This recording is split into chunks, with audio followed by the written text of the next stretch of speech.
Do you crave space, convenience, capability, but do not want to be like all your neighbors and drive around in a crossover?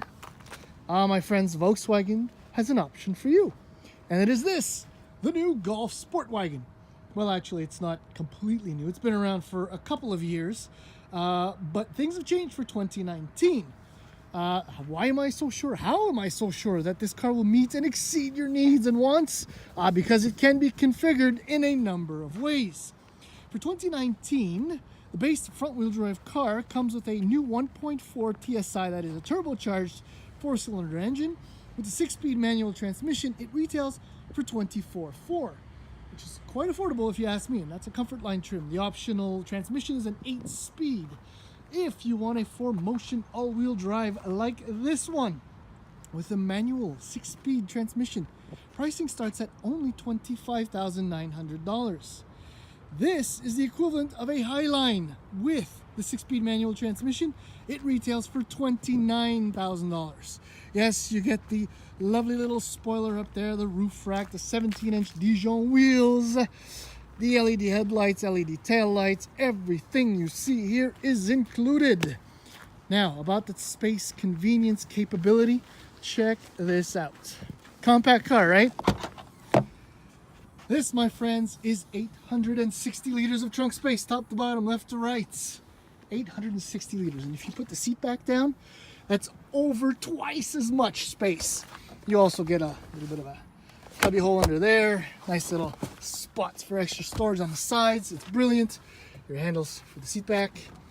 Okay, so you have a small family like me? No worries. Look at that. It's my son's giant seat. Plenty of room. That's my daughter's base for her little seats. Loads of room. No, you can't really sit a third person in the middle, but hey, they can take the bus. Up front, oh yes, lovely seats. Now in this Highline, you get these leatherette seats, which are heated with a power seat back, manual seat adjustment for the height, and a manual lumbar. That's kind of boring. Let's get right inside. Lovely gauges. We're going to start her up. That's right, manual transmission. Your only option in the segment. 8-inch screen. This includes App Connect, satellite radio, as you can see.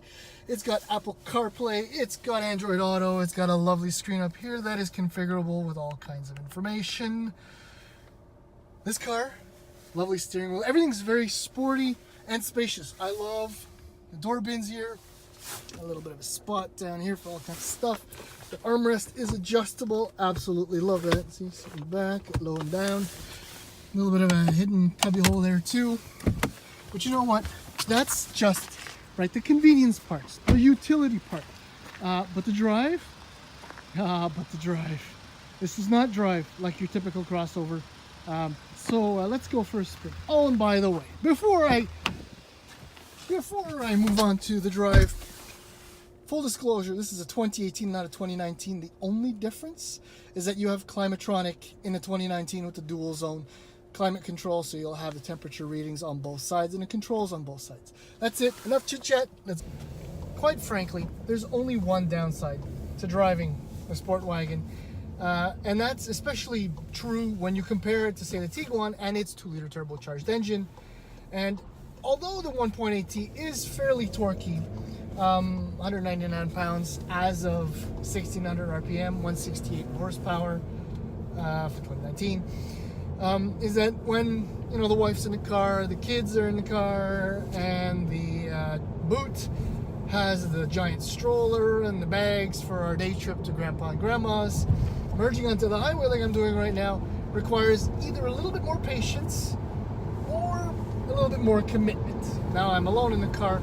It actually feels pretty damn good. One of the principal reasons why it feels so good is this 6-speed manual transmission. The DSG is brilliant, 8-speed auto with the 1.4 TSI. Lovely transmission, but 6-speed manual, that's the one for me. I mean, the throws are short, very positive feeling. The clutch is just enough weight and resistance behind it to give you that sporty-ish feeling. It feels great. Yes, could use a little bit more power. Again, compared to the Tiguan's 2-liter, which has a fair amount more torque and horsepower. Having said that, the ride quality, the handling of this car matches the best of the crossovers and surpasses the vast majority of them. MQB platform, fully independent suspension, multi-link rear setup. The car feels as sporty as any other Golf, despite the extra heft and the slightly longer overall, it's bigger obviously than a regular Golf. But damn, it feels good. Steering has no on-center play whatsoever. There's no real feedback, but it feels nice. It's very, there we go, confidence inspiring. Same goes for the brake pedal. It responds very quickly, and to be quite honest, the bed-in period for this car was about 8 seconds. I absolutely, and heel toe is easy to do in the car. Throttle response with the manual transmission is not as laggy-ish as the DSG, but that can easily be fixed. A few things can be easily fixed on this car. I'm not going to say much more for the moment anyway. But that's it. I mean, the ride is so compliant, incredibly good. I mean, in the city or on the highway, the car feels sporty or comfortable all the time. This car has no shortcomings other than maybe I could use a little bit more power from the 1.8T. Oh, and the ESP can't be switched off completely. Yeah, and that's, even though there's still a manual handbrake for the time being. Anyhow, that's it. Golf Sportwagen. It's your only option if you want a manual transmission, actually, because Subaru's decided to do away with the manual transmission in the Outback for the base car. If you want crossover, utility, versatility, capability, and you don't want a crossover, you got this if you want a manual, or there's an Outback. That's it. But this one,